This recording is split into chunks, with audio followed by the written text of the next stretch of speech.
So we've created the user interface for the second activity, that is the quiz page. So we'll start from there.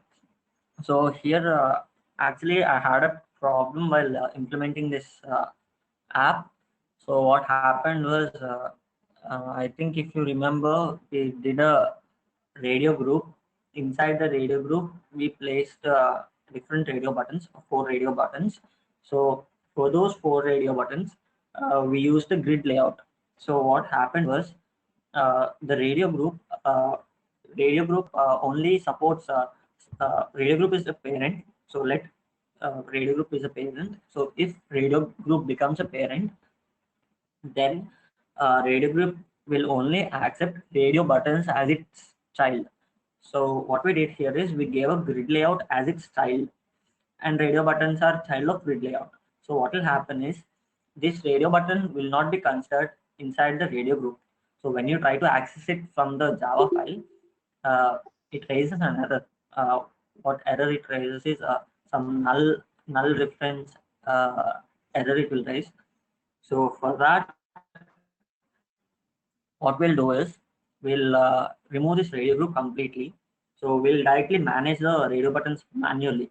Like I'll tell you how that happens. First, let's remove the radio group. So here is my radio group opening tag, and the ending tag is at the bottom. So here, this is my closing tag.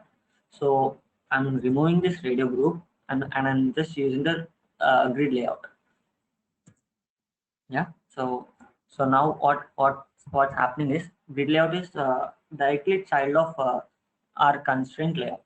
So it's not child of grid layout, radio group anymore. So grid layout is our parent, and the child are radio buttons. So now, since the grid layout is parent, we should set constraints to it. There are no constraints for this, so we'll need to add the we need to add the constraints. So we'll add the constraints now. Yeah. Okay. So from the component tree,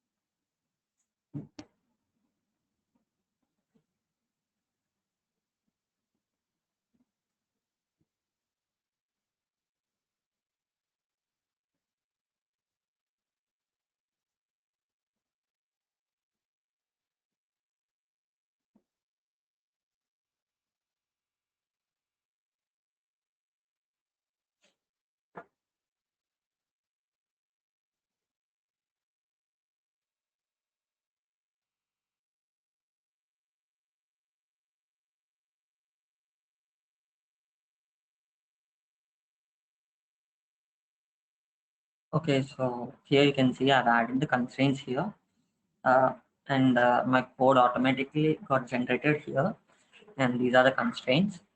So now we will not have any problem uh, in the designing. So now what we need to do now is manually manage these radio buttons. So I'll first run this app, and I'll tell you what is going to happen if we don't have a radio group. So I'll show you. So this is where we left yesterday. Yeah, these are my quizzes, available quizzes. So first I'll show you uh, here. This is what we created. So if I click on the option 1 button, uh, and when I try to change the option to option 2, both get selected, and option 1 remains selected. So the reason why it's happening is because we are not using radios. So we're using individual radio buttons. So we need to write some code for selecting options. So what code we should add is, if we select the option 1, the rest of the options should be deselected. And if we select the option 2, the rest of the buttons should be deselected. So that's what we have to do now. So I'm going to do it. So first we need to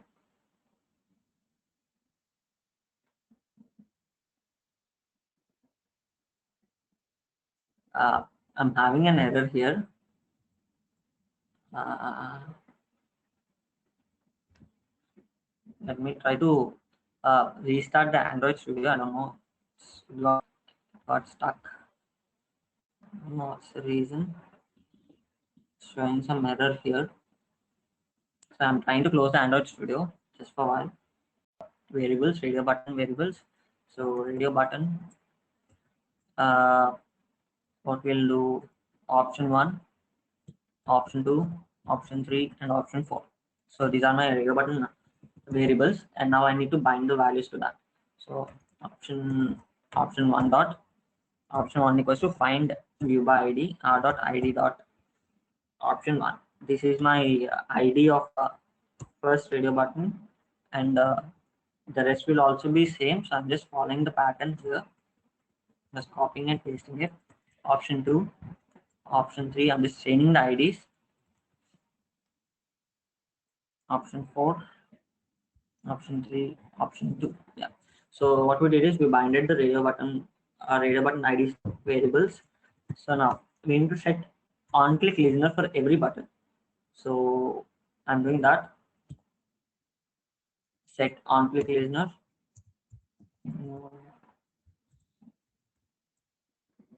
Yeah. So what should happen is, so when we if this is the first button, right? So if we click on the first button, the rest of the 3 buttons should be deselected, and that should be unchecked. So that's what I'm writing. O2 dot set checked false. So we talked about radio buttons, so I'm not repeating this again. Set check method is used to set the state of the buttons. So if it's checked, if you set the parameter of set checked method as true, the button will be enabled, and if you set it as false, the button will be unchecked. So O2, O3, and O4. So for the rest of the 3 buttons, we should follow the same pattern. So I'm just copying and pasting the previously used code. Yeah. So here are my 4 buttons on click listeners. So that is for first. This is for first button, and OT is for second button. In second button, the first button, third button, and fourth button should be unchecked. And when we go to the third button, first button, second button, and fourth button should be unchecked. And when we go to the fourth button, 1, 2, and 3 should be unchecked. So 1, 2. So let's try to check if this is working.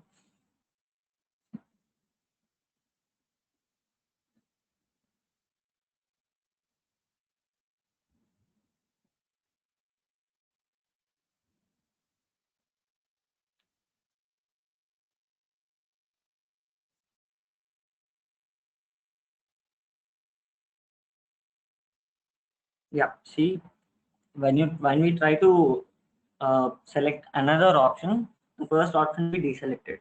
So see, so we achieved our goal. What the radio group does is the same thing. Radio group simplifies our this code. So radio group uh, use the radio button easier, so that this code will be avoided. So our coding will be reduced. So now since we are unable to use the radio group, I'm doing it manually. So yeah, so we are so far here. Now what we should do is we should try to read the file from this text. From this text file, we should read the contents. So I'm writing the code for that now. So what I'll do is I'll just create a class. I'll create a class. I'll create a method, not a class. My method should be show questions. So show questions. So this should be my method, and I'm yeah. So this is my method. This is my method declaration. This is my method definition. So I'm writing the definition inside. So what should we do? So first we should get permissions to read the file. So that's the first thing we should do. So we should get permissions to read the file. So yeah, so get dot open. So it's in which folder? It's in the quiz folder. So that's what we should do. Quiz folder, from the quiz folder. Uh, so we have the this thing, this general one, that file name is stored in one variable. We've seen that yesterday. So that variable is this selected variable in the main activity. So what we'll do is we'll try to get that value from main activity from the second activity itself. So what I'm doing is, so here this is the file location. So this will be the file directory location. So usually what will be the directory location is, if we give it directly, it will be like this .txt. But what should happen for us is, if we select the first file, this should be general dash one. If we select the second text, it should be general dash two. So if we write it here directly, this won't update. So to update that, what we'll do is we'll use string concatenation. Yeah, so we'll use string concatenation. So this general dash one is stored in a variable, so we'll have no problem fetching that variable. So I'm concatenating the file that has main active dot selected. So what it will written is, it will return general dash one, and to that we need to add dot txt, right? Dot txt. So here a path is set. So this is a path, and I think that's it. This will let us open the file, and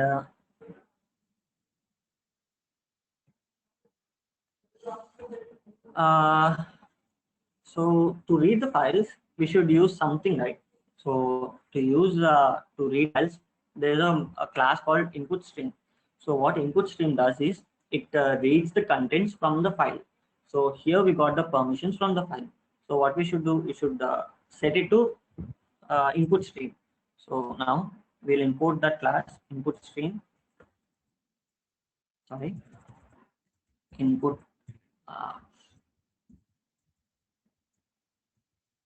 input stream, uh, to that variable that equal to null. So first it is set to null, and is equals to, or else we'll do something. We'll directly give the is here. Sorry.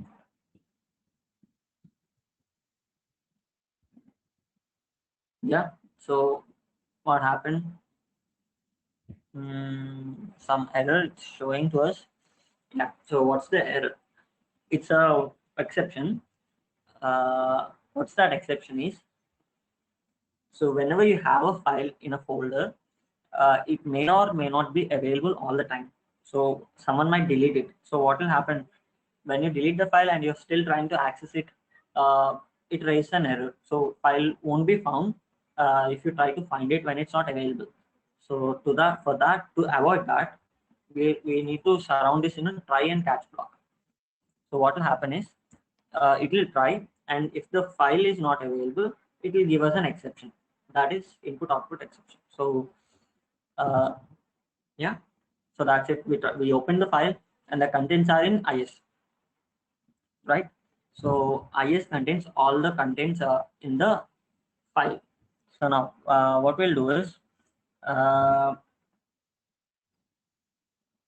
we'll try to write the files from the file to a string. So to do that, first we need to get the size of the input stream, right? So we should get the size of the input stream. So int size equals to input stream is dot available. So what will do is we'll get the size now.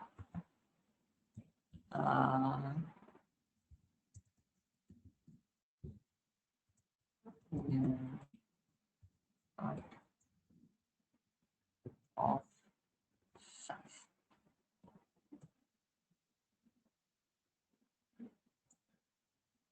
So what we're doing is first we're getting the size, and we are putting that size in a buffer, in a in a buffer.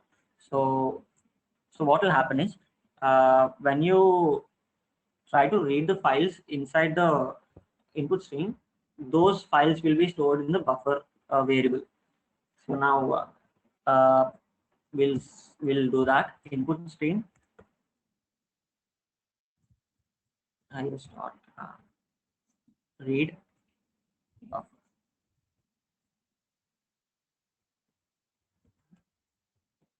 Yeah, see. So now what we have is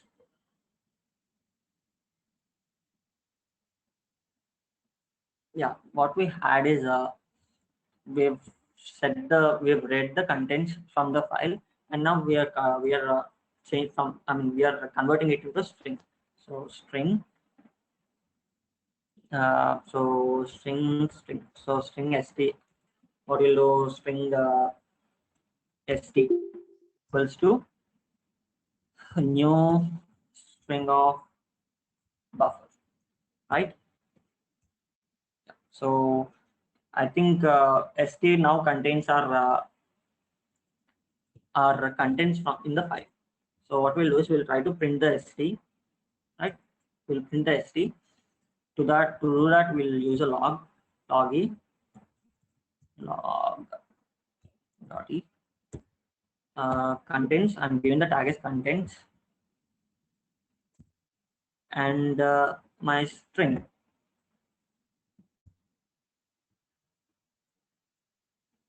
So string st, it's not accessible by the log e because it's given in the try block. So what we'll do is we'll try to define it in the method starting itself. So string st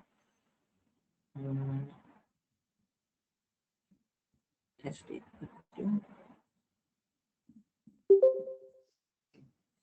so st equals to might not have been initialized, so it's raising an error. What we'll do is we'll set some default value to this. So this is a format to read a file from, to read contents from a file. So we'll check it's working. So I hope you understood how I gave the file name here. This is the path. This is the complete path, but I've broken it into parts, into different parts. What it will look like is if we try to run this, what it will look like is it will look like this. Quiz what is selected, main activity dot selected. If we select the general -1, it will look like this. General -1, and the last part is .txt. So see, it looks the same. Even if you give it directly, it will look the same. So I've just broken it into parts. So that's it, nothing to worry in that. So let's try to run this. Okay, so we'll check it in the log. Log.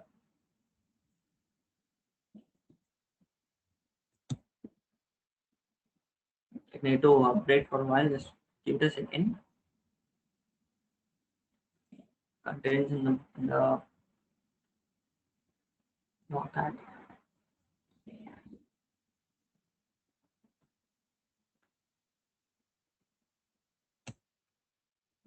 What's happening?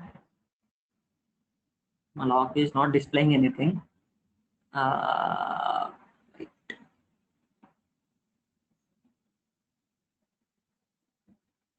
Yeah, we'll try it once again.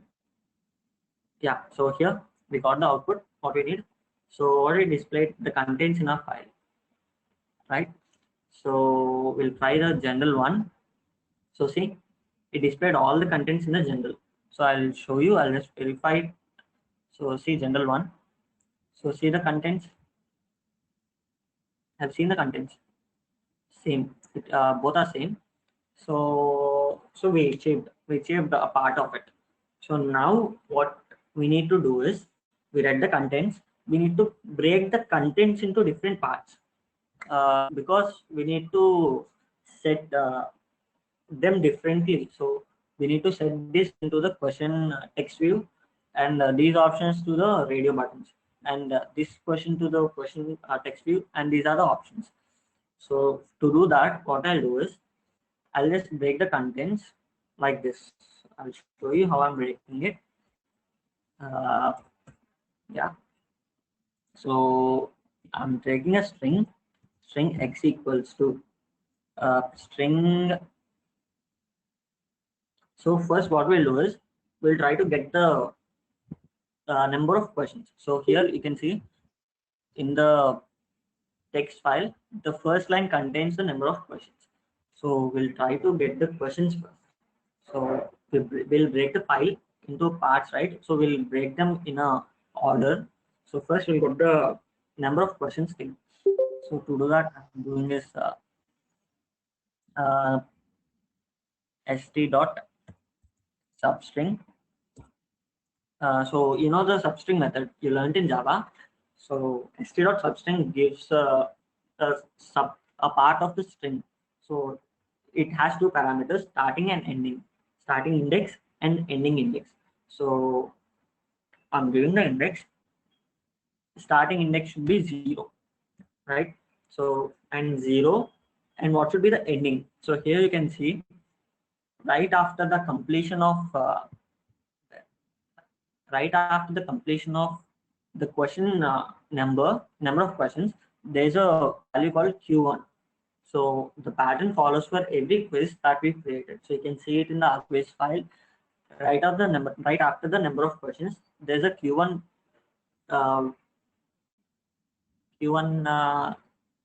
string. You can call it a string. So q1 text is there. So what we'll do is we'll give the ending as q1.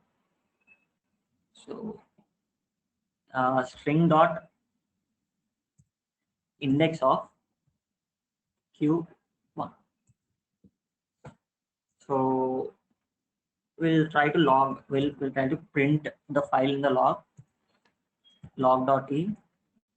Now the tag should be number of questions. So this is the tag just for me to know. Index. So let's see if it's working.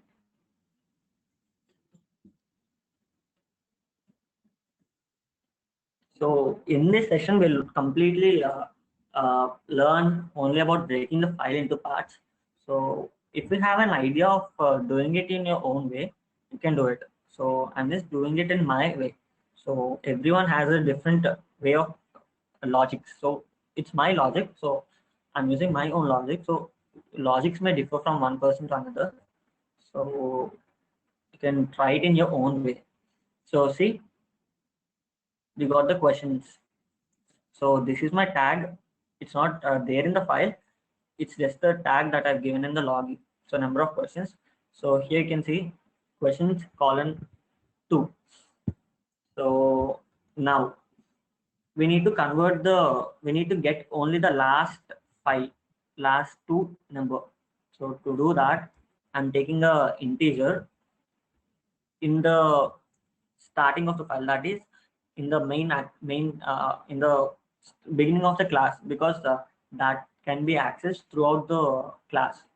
So I'm creating here. So int of number of questions, right? So number of questions, I'm first setting it to 0. So we don't want a null pointer exception.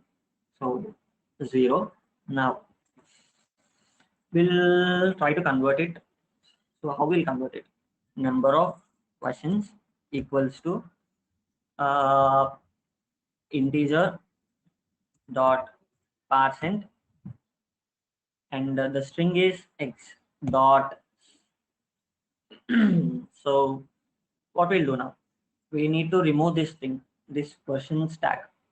So to remove this question tag, what I'll do is I'll directly replace the questions name with with some other text. So like space, a null space. So what I'm doing is x dot replace, and I'm giving the text that I want to replace question. Yeah. So now what it should be replaced with? It should be replaced with nothing, a null space, and dot trim. So why I'm using trim is though you cannot see any spaces here. So in case there are any spaces in there, so in case if there are any spaces, the trim method what it does is it removes all the spaces on the both sides of the of the string. So suppose if you have a text called Jerome, right? So here in the starting I have a space, and in the end, in the starting I have a space, and in the ending I have a space. But when you try to see it, you cannot. You'll not see the spaces. What you'll think is there's no spaces. There's just a text. So a six digit a string of 6 length. So that's what you'll see. So you'll not see the hidden spaces. So to avoid that, I'm using trim method. So what it does is it just removes the unwanted spaces. So now we'll try to print it in the log again. Uh, so I will remove this from here, and I'll use the same thing. Instead of x, I'm doing n no f number of questions. So what's happening? Okay, so in the log, you can only print the strings, it seems. So what we'll do is we'll convert into string. So to convert it into string, we'll use mm, integer dot to string. Yeah. So this is the method to convert an integer to string. So let's try to run it again. So I hope you're understanding. These are all base coding things. So what you learn in Java till now, that's what we are doing here. We are not doing any additional programming. So simple logics you should use to get to know of it. So here you can see uh, what we got before is gone. So the questions tag is gone. So what we have is now purely true. So this will indicate the uh, count of questions. So why we use the count of questions is since it should display. So I'll show you. So this is a panel, right? So in this text view, it displays the questions we have. So it should run 2 times. If there are 2 questions, it should run 2 times. It should refresh 2 times. So for that, we're getting the questions, number of questions. So okay, so we got the questions, count of questions. Now what we should do? What we should do? Yeah, what we should do is uh, we'll try to break the whole file into an array. We'll put the whole file into an array. Why I'm doing that is simply by accessing a variable, you can access this file simply. Like I'll tell you. So what if we can place this question in an array of index 0, and this will be stored in the index 1, and this will be stored in the index 2, and this will be stored in the index 3. So like that it will be stored according to index, so it will be easier to access. So uh, I'll break this into an array. uh, so I'm doing that by mm,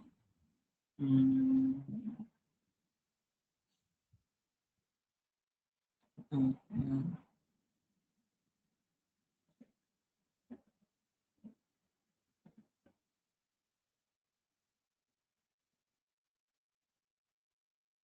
Okay, fine.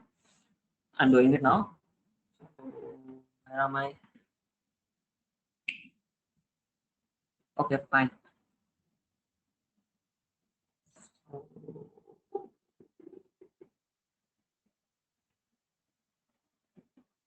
Okay, so x is our questions. So x dot. Uh, so no, we'll create another string that is questions. So I'm going to create a questions string questions. So it should only contain my questions, right?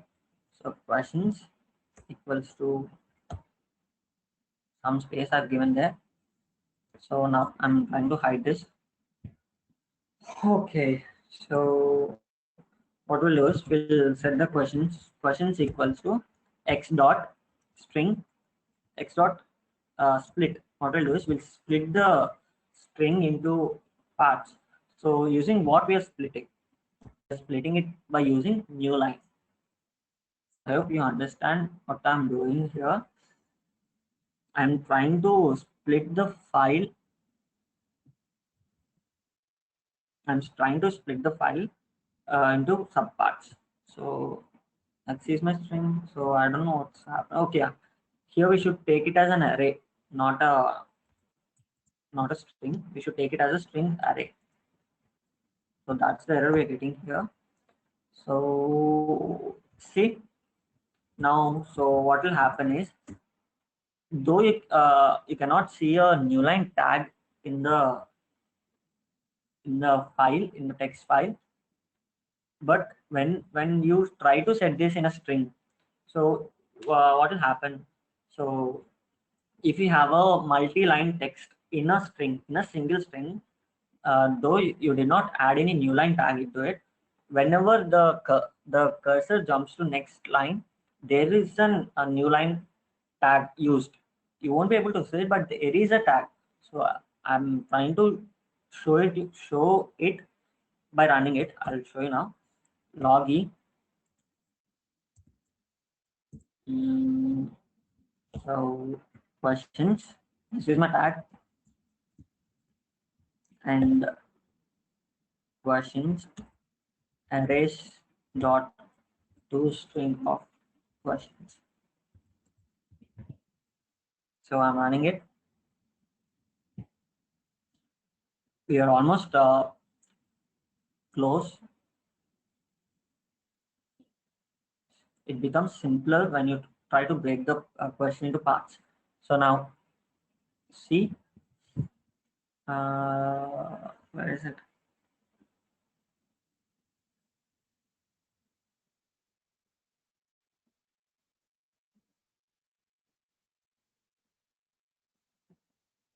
Okay. So sorry. What happened is string x is a substring, right? So string x is a substring which contains the uh, number of questions. So we don't need to use the string x here. We need to use the string that we got earlier, that is st. Okay, so now here you can see it broke the string into. I didn't break the string because it has only one line. So this is the line that it tried to break. That's it.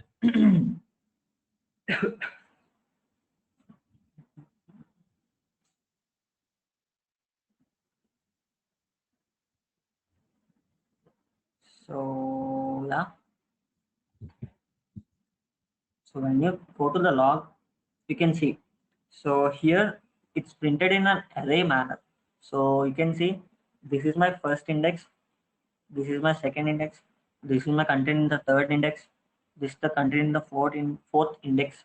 So likewise. So see, we broke the line. I mean, we broke the string into parts using what? A new line. So it's same. Though you cannot see the new line tag in here, there is a new line tag. So it only applies when you have it in a string format. So now what we should do? We should display the contents using the indexes, right? So we'll break the text into parts. So what I'll do is,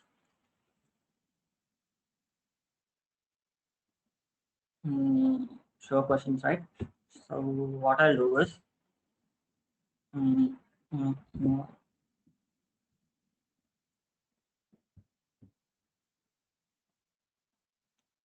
I'll put this whole thing in the, okay, never mind. I'm creating a new method, that is display questions. Display questions. So this is my new method. Yeah. So did we create the variables for the text views? No, we didn't create the variables for the text views. We'll create the variables for that. So how many text views do we have? Question count. I think we created a variable for question count. Yeah, question count. Now text view for question, and 4 variables for buttons. Okay, and 1 variable for button. So button B, and another text view of question. So I'm giving as Q list TV1. So text view TV is a number of questions, and TV1 is the question text view. I'm binding the value here. TV1 equals to find view by ID r dot id dot question. So this is my ID for the text view here, the question text view. Here you can see ID question. Okay, fine. So now we'll set the questions. So how do we have to set the questions?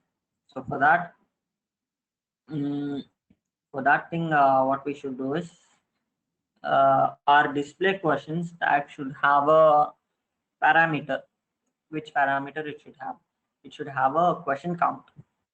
So question count should be a parameter to this. So int q number. So it's a question number, and in the display questions, we'll pass the parameter. So initially the question count should be 1.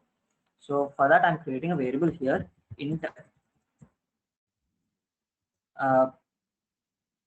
q number equals to 1. So the number should be 1, so that you know. And I forgot to bind the value for button. B equals to find view by ID r dot id dot button. No, not button. I don't know what is the ID that I have set for my button. So button 1 is my ID. So button 1. So right, we created the variables for all the components in the UI, so we don't need to touch the XML file for now. And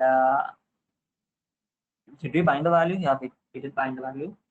So yeah, so question number, and in this we should pass the parameter q number, right? So q number contains what value? 1. So this will be passed to this q number, and according to that we'll display the contents in the array, in the questions array. So we'll access. So what's the variable for the question? So tv1 dot set text questions of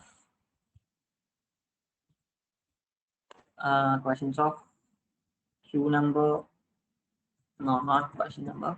So here what we should do is to count the row value, to count the number of rows, number of elements in an array.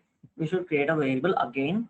So I'm creating a variable again, int q number, and line equals to 0. Initial line should be 0, so I'm setting it to 0.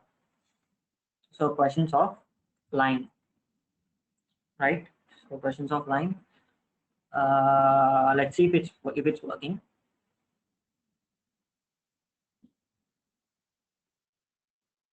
Oh, okay, yeah.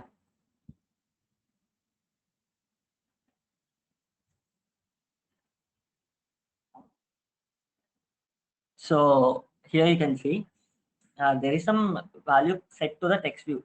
So that value is set as questions 2. This is the first line in our text file, right? So this is the first line in our text file. So this is considered when you try to break it using a new line tag. What we achieved is we achieved that the zero element is questions colon 2. So from what index should our questions, I mean lines start is 1.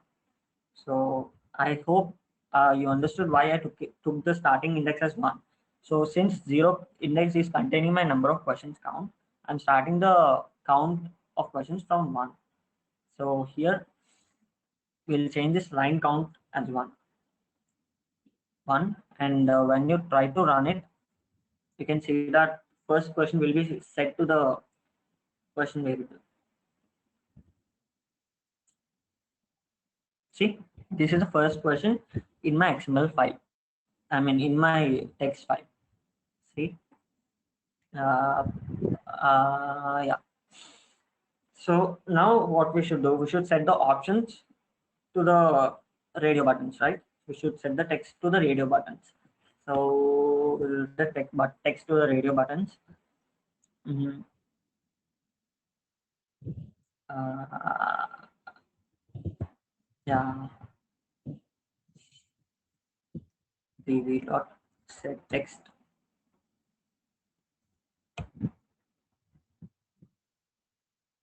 question. So what I'm doing here is to the questions tag, I mean to the number of count of questions tag, I'm adding a text. I'm setting the text as question queue number of. So what are the total number of questions and the FQ. So I'm running it again. You'll understand why I did this once I run the app.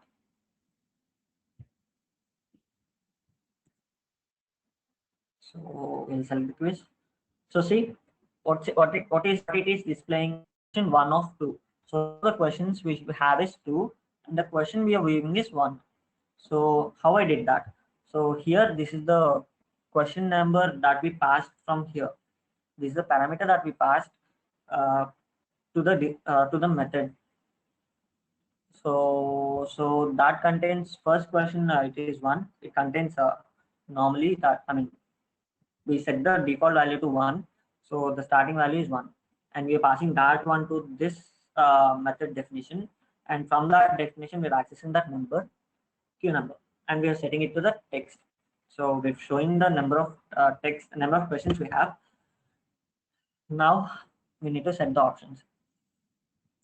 So can anyone guess how we'll get the options if line is 1?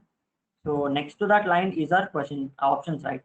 So this index is 0, and this index is 1, and this index is 2, right?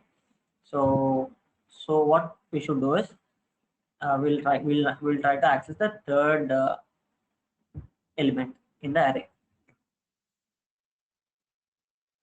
So to that, so what is the value line is holding now? Line is holding a value of 1.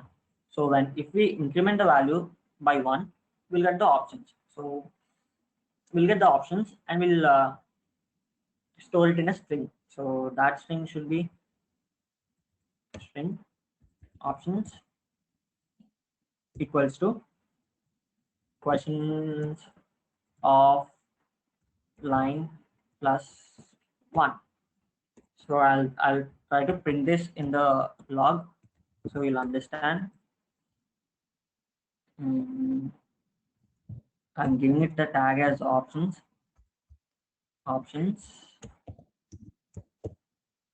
and the value is questions. Sorry, options.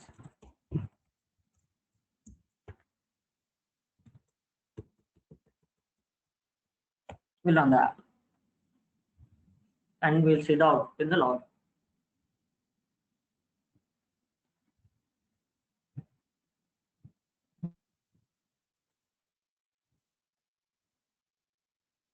So see, first, this is my contents in the file, right?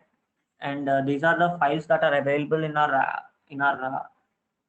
assets folder, and this is the content that is there in the general one text, and this is the first line of the text, number of questions 2, and this is the third line of the text, options.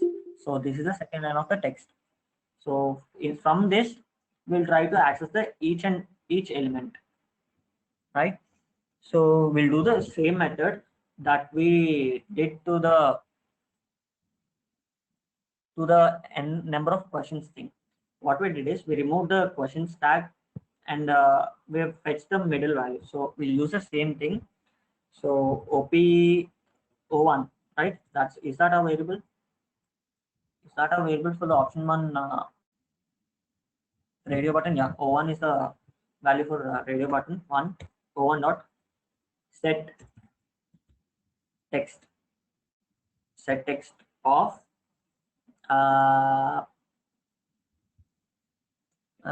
set text of, so options dot char no options at index of, maybe index of, we'll try index of.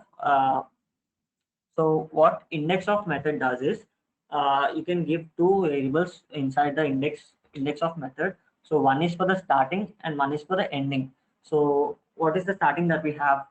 So the starting for the options is this text is the starting for the options, right? So we'll do this now. Copy, and now options dot index of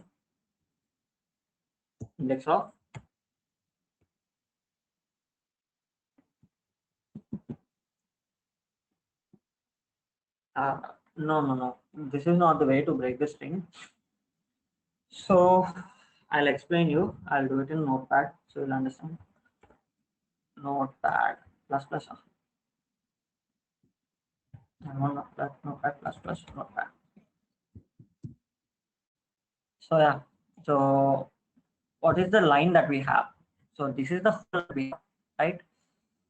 So this is my complete line.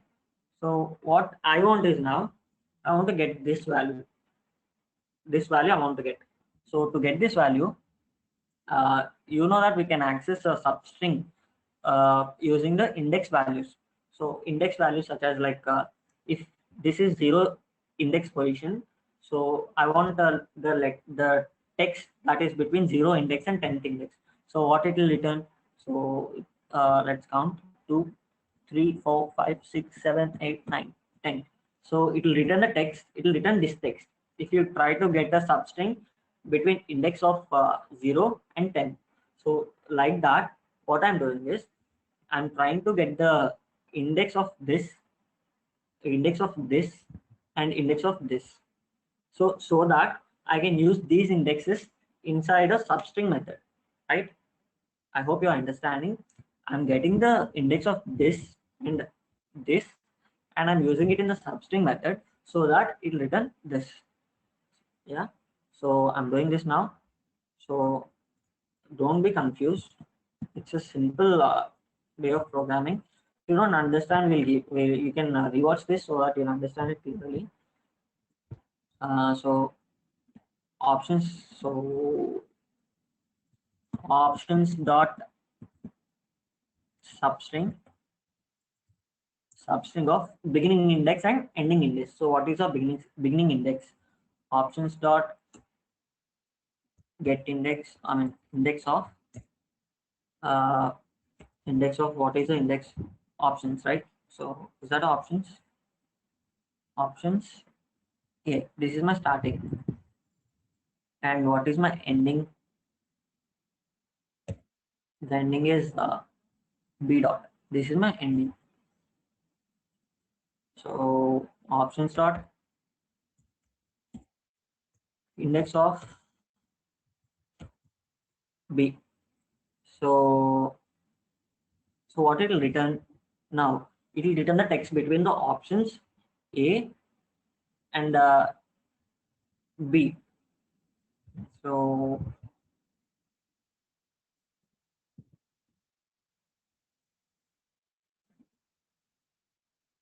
yeah, that's it. Mm, yeah, we'll try now. We'll try to run this. If the option is successfully set to the first radio button, we can use the same method for remaining buttons. So let's see. So yeah, you can see some values set to the radio button 1. So it's set as it has been set as options colon a dot 52. So what happened is I don't know that it will happen like this. So what happened is when you try to give the index of this, uh, it gave the starting position of this text, that is O. It gave the index of the O, and when we try to get the ending index, it gave the index of B. So to avoid that, what I'll do is I'll just remove this options thing. The whole thing I'll remove. So what I'll do is from options, I'm replacing the options. So options dot options equals to options dot replace. So what is the text that should replace options? Options and what text is should be replaced with nothing. So now the options, the whole value will be erased.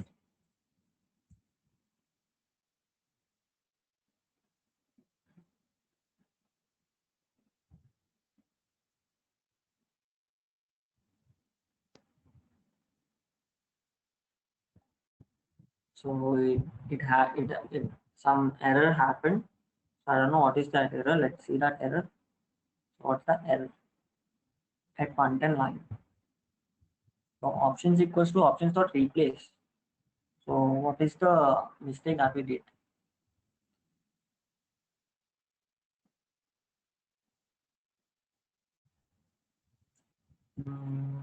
Let's see the text file once. So it contains the same thing. So let's see what error we had. String index out of bounds. Okay. So string index out of bounds. Okay. So what happened? What's the that happened is we successfully erased it. We successfully erased the options, but we still try to access the options here. So that's a mistake we did. So I'll just remove this options thing from here, and I'm running it again.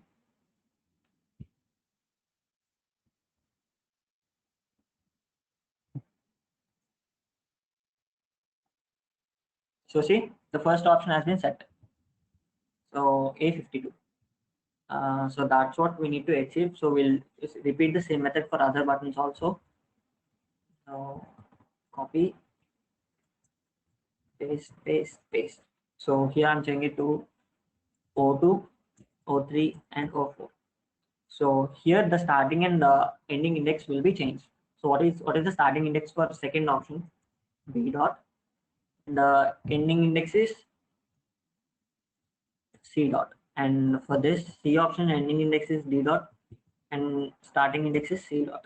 So for the last option, there will be some change. Like D dot is the last thing. So what we'll do is will not give the ending index. So will not give the ending index. So what it simply returns is it will return whatever file that is there from D. So whatever that is there from D, it will return. It will return this text D to ending. So we are not giving an ending, so it will give it to the last of the string. So we'll try to run.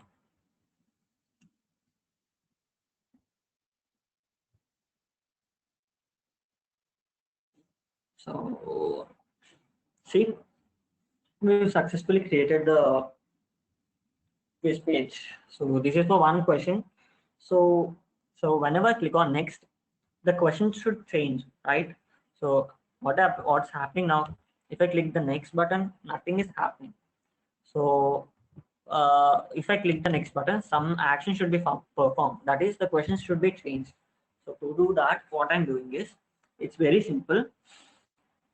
First, I'm setting the on click listener to the button b dot set on click listener. No, on click listener. So what should happen whenever I click on the button, right? So to do that, so here display dot questions. We'll use this display dot questions. So in this, we'll pass the parameter as queue number as 1. I mean, we'll increment the queue number by 1. So what will happen when we increment the queue number? The count of the questions, I mean, this value will be incremented and it will change as 2, right? So that's the queue number we used for. What did we use? The variable queue number. We used it to display the number of questions that we are having. So here you can see queue number. So the queue number is used for TV settings. So TV is the variable for my first text view, that is number of questions. So if we change the parameter, if we increment the parameter by 1, it will some change will happen. So I'll show you what change will happen. So on click view, we are incrementing the queue number plus equals to 1, right? So I hope you'll understand the meaning of this. The meaning of this is queue number equals to queue number plus 1. I've just incremented, and another meaning for this queue plus plus. So it's all the same thing. So in some cases, this statement won't work. So I'm avoiding this statement and I'm setting the value manually. That is queue number equals to queue number plus 1. So queue number is incremented by 1 now. So let's see if the question number is changing first.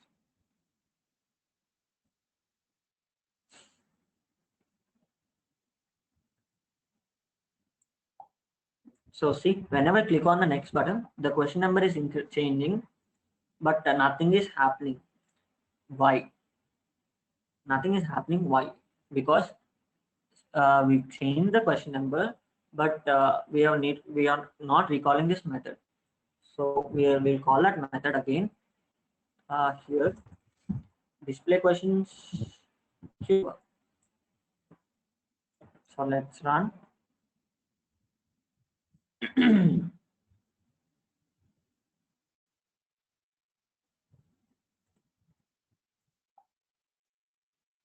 I click on next, the question will be updated. See, it changed to 2. When I click on it again, it will change to 3. When I click on it again, it will change to 4. And when I click on it again, it changed to 5. So what's happening here is it will indefinitely keep on increasing until we write a condition for it to stop increasing. So what should be the condition? The condition should be if queue number is less than number of questions, right? So if only the number of questions is less than question number is then question number is less than the number of questions, this should happen. So what should happen? The question should be incremented and it should be the display questions method should be called again. So I will show you now.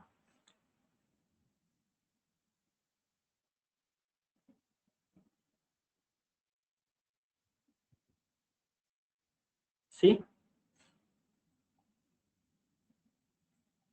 it's not happening. Why? Because whenever we click on the button, the question number value is being incremented by 1. So the question number is now 2. So here we're checking the question number. So if question number value is 2 now, so if question number value is less than number of questions, that's the question condition we get. So the number of questions variable has value of 2. So if question number 2 and the number of questions value has the both value, this method won't be called. So that is what happening now. So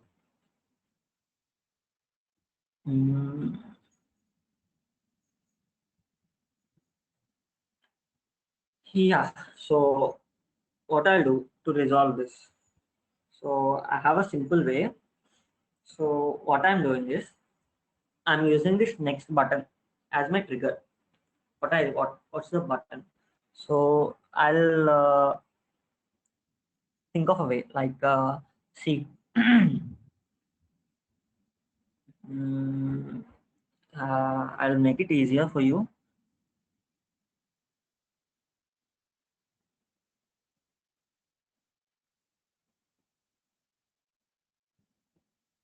Mm, okay. So what I'll do. So whenever I click on the button, right? So whenever, okay, not the button. We'll go for the question number. So whenever this method is called in the first time, so that is, it has a value of 1. So for the first time when it's called, it has a value of 1. So here itself I'll write a condition, small condition. What the condition is, uh, so what will be that condition?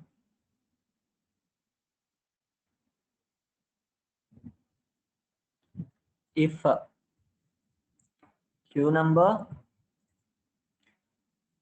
is equals to number of questions.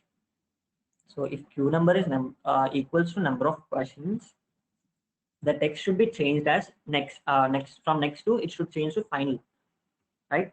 So b dot set text equals to submit. So I think you're understanding what I'm doing here. So now what is the question number? So initially it's 1. So when we click on the next button, the question number value is incremented by 1. So whenever this method is called again, what it will do is it will check for the question number. So it will check for this. If the question number is so wait, I am giving it starting itself. Yeah. So if question number is equals to number of questions, that is when it's called the second time, this number of questions and the question you're displaying will be equal. So in that case, this next text will be changed to submit. So I'm using this as a trigger in my button listener. So what I'm writing here is uh, if b dot, so but b is the variable button dot get text uh, dot toString dot equals the next. So whenever my text is equals to next, my question number should be incremented. Question number plus equals to 1. My question number should be incremented, and the question the question method should display question method should be called. So display questions of q number. So let's see if it's working. So what should happen if it's submit? What should happen if the text is to submit? We'll see about that later.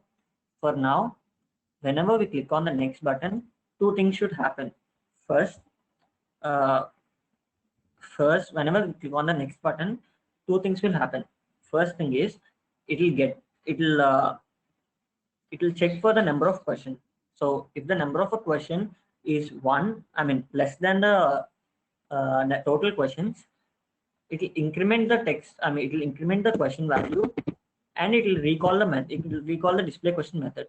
So now the question will be changed to 2, and available questions will also be 2. So they both are equal. So now the text will be set to final. So let's see if it's happening. So see, the question number changed to, whenever the question number changed to 2, the question changed to the button changed to submit. So this will happen for the other file also. I'll show you. So this is my second quiz. It has a questions of 3, right? So the limit is 3. So first time when I press, the question changed, the question number changed, and the button name remained next. So whenever I click on a button again, the question reached 3, and the text on the button changed to submit. So this is what we should achieve, right? So this is what should happen to us. So we achieved it. So now we want the questions to change.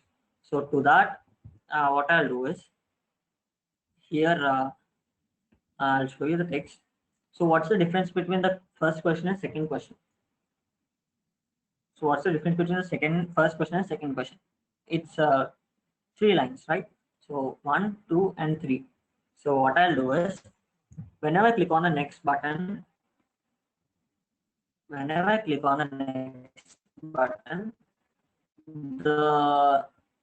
number of lines should jump by 3 values.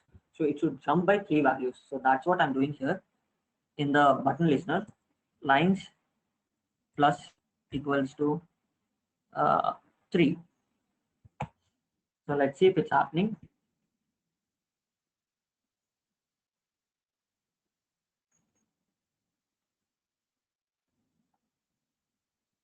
Next, see, you can see that question changed. You can see that the question changed because we've incremented the value of the line by 3. So now whenever I click on the submit, it won't increment because it's not happening. Nothing is happening when you click on the submit button. We didn't write the code for that yet. We'll write the code for that later. So we've changed the question number. We changed the question. We should change the options now. So to change the options, I think the options also changed. I'm not sure. Let me see. Back.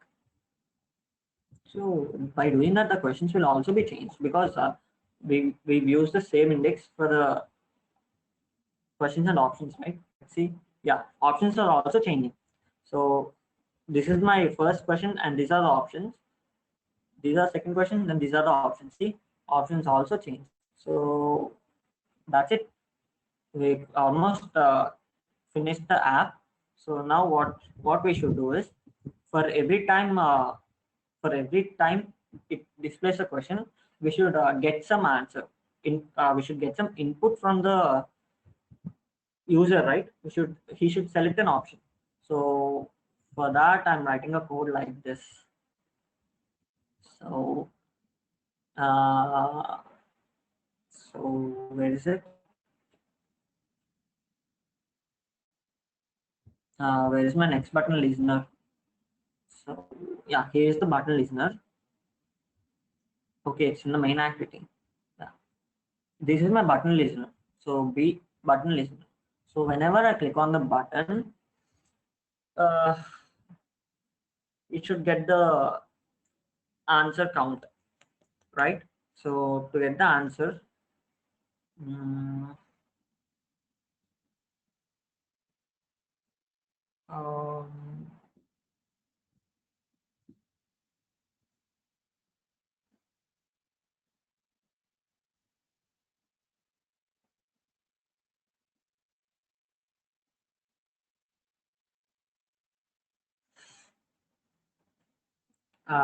what I'll do, yeah. So this is a way. So what I'm doing is whenever so we have a listener for each and every button, right? So you remember that we set an listener for each and every button. Here, see, you can see 01 dot set on click listener. So what I want is whenever I click on the button, it should change the answer. I mean, it should get the input from the user and it should store in a variable. So that variable is answer variable. So string answer. So or else, yeah, string should be yeah answer that user selected. And for verifying, so verifying we'll do it later. So string answer. So I'm setting as null. So whenever I click on the first button, it should get the value of the button. So 01 dot get text uh,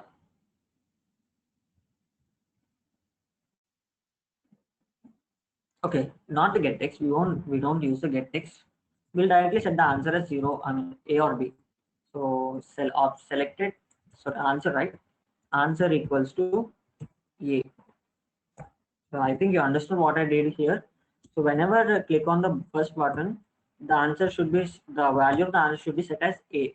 Whenever I click on the second button, the answer should be set as B. Whenever I click on the third button, the answer should be set as C. Whenever I click on the fourth button, the answer should be set as D. So it'll happen only one, right? If you click on the first button, only first one will be activated. If you click on the second button, only second one will be activated. Even though if you change your option, the value will be updated still. The value will still be updated to B. So it doesn't matter if you change the options also. So yeah, we got the answer. Now what we should do is we should verify. Never mind. First we'll print the uh, log, right? We'll print it to log dot e. Tag is answer.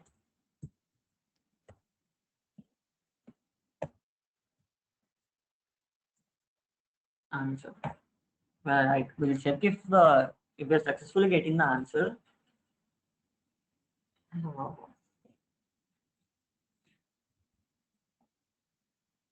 So for the first question, I selected the option as A, and for the second question, I'm selecting the option as B. So let's see if it's recorded in the log. So you can see whenever I click the first question, I've selected the option as A, and for the second question, I've selected the option as B. So we get the answer. We stored it in a variable. Now what we should do is we should compare the answer that user gave with the original answer. So what is the original answer? The original answer is A. So in which index the answer is there? It's there in the fourth index starting, and 4 plus 3 again. So in the show questions page, we'll write that in the display questions, we'll write that code.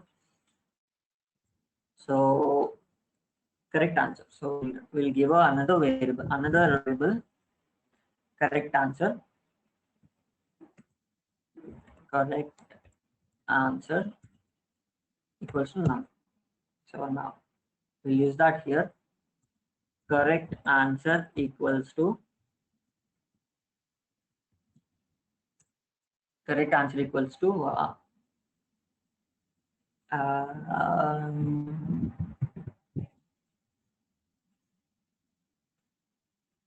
questions of line plus 2. So in the correct answer, now the answer is stored, but here the whole line is stored, right? The whole line is stored in the correct answer string. So to avoid that, what we'll do is we'll try to cut the text, right? We'll try to cut the text. That is dot replace. What we should replace? We should replace this text by null, right? So I'm replacing it the text with the null and dot trim. So trim is used to remove unwanted spaces. So in the correct answer variable, only the correct answer is stored now, right? So I'm using another log to print the correct answer. Log.e correct answer. So we'll finish the session. It's almost done. So what's the correct answer? Correct answer. Let's see if it's working.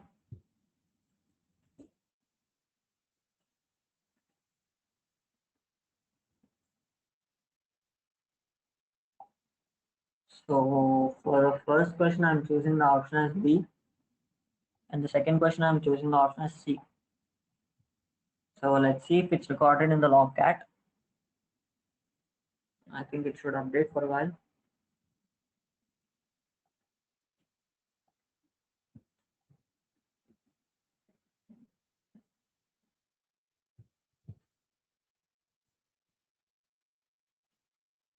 Okay, so yeah, the first question is displayed and the correct answer is also displayed.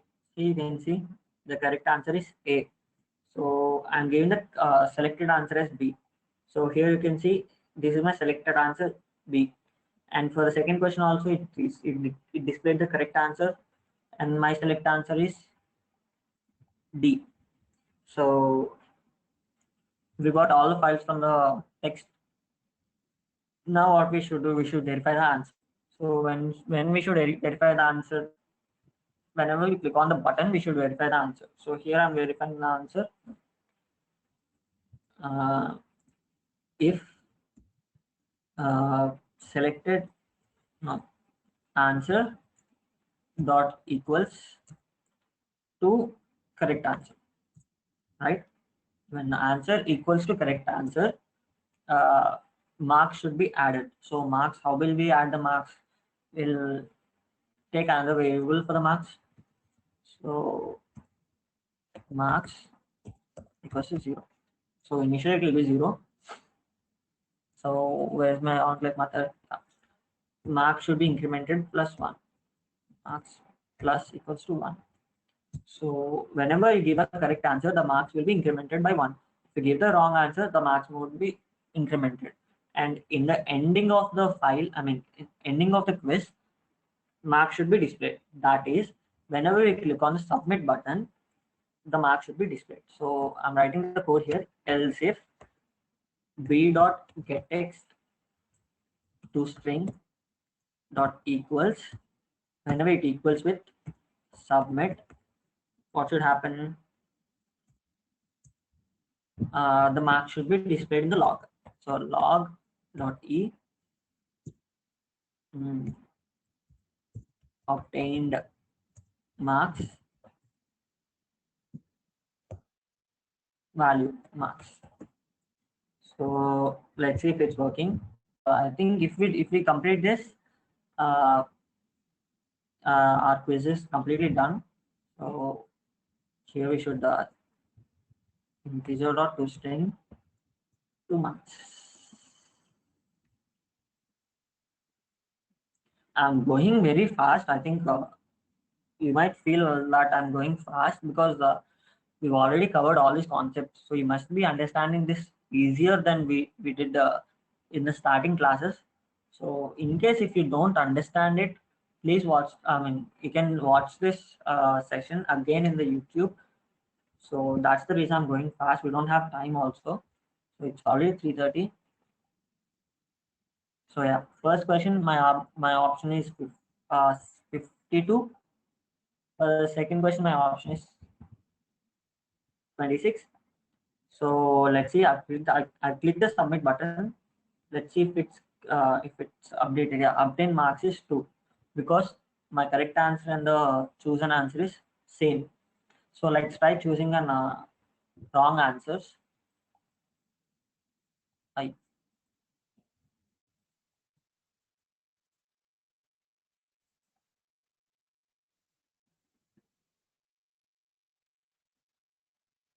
so yeah, general one. So first question answer is A actually, but I'm choosing B. And the second question answer is B, but I'm choosing C. So here obtain marks is 0. So fine, we got the answer. But where are we displaying the marks? We're not displaying it anywhere. So what we'll do is there's a very small concept called toast. Toast is a very small which is used to display some message for some time and it will go away after a while. So how to do that is uh, whenever we click on the submit button, it should happen, right? So here, where's the submit code? Submit code is here. So here I'm doing the toast. Toast. Uh, just a minute. got the method. Toast.makeText, I think. Yeah, make text, toast.makeText, and where this toast should be displayed. So get application context. So in what context? So there are different contexts here. You can use main activity dot this, second activity dot this. You can use many things. So it's okay if you use the second activity dot this. It doesn't matter. Second activity dot this. So it doesn't matter even if you second activity as this. So we'll do it as second activity dot this. And the text that should be displayed on the toast is uh, I'm writing the text as this, correct, plus what are the marks that we obtained, marks, correct, plus marks, plus out of what are the total question numbers, uh, number of questions, right?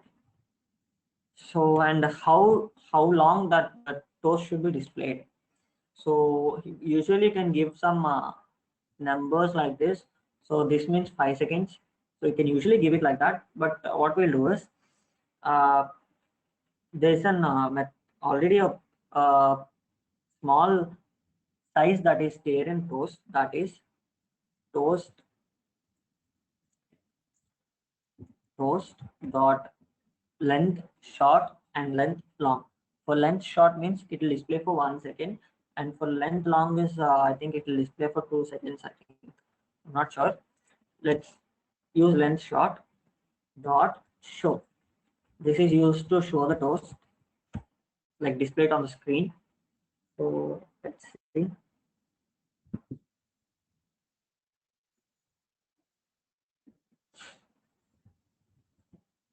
So yeah. So first option is A, second option is B. Submit correct 2 out of 2. So see, here you can see some floating text displayed. So that is toast. So that's it. This is the concept of toast. Nothing else than this. Uh, toast.makeText, and the context it should be displayed. So if you want it to display it in the main activity, you can give it as main activity dot this, main activity dot class, because this variable points to the particular place that you are now. So it refers to present context. So if you want to give some other class, you should give it as a main activity dot class. So and since you are using it in this context, so you use, and after the our quiz should move back to the main page. So for that I'm using intent. So intent I equals to new intent of second activity dot this. So here you can see I'm using second activity dot this, but for the this is the starting, and to which page it should move, to main activity dot class. So here you can see that I'm not using this for the destination because uh, it's not there in this context. So I'm using class and start activity of I.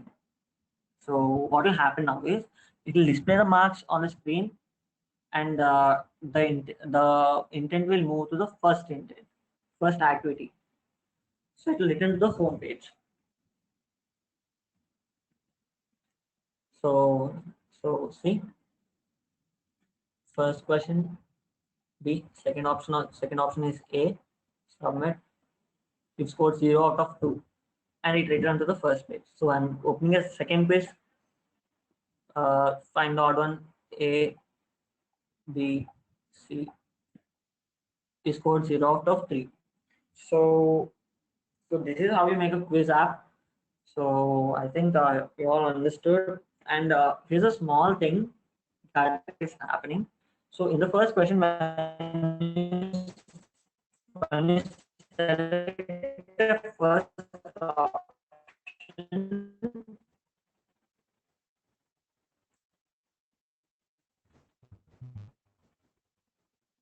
and you click next, the option remains selected.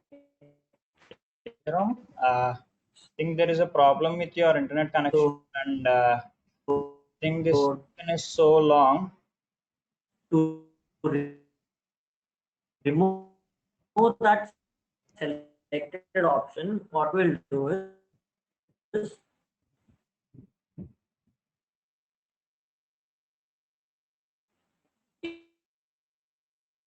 in the display questions method, we'll rest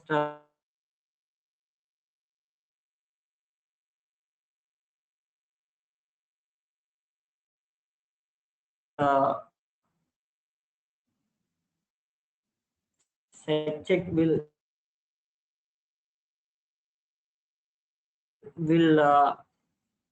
deselect all the options, right? So we'll change all the options to false. So option one, set check as false. Option two, let it false. Let's see. So the explanation to this, that is, if possible, we'll learn how to manually add a quiz, like from our storage, from our internal storage, from our phone, we'll add some quiz to this app. So that we'll learn tomorrow. So here you can see first, for first question, I've selected my first option. See, whenever I click on the next, the options got deselected. So it doesn't matter which option you select, the option will be deselected. Submit. So correct option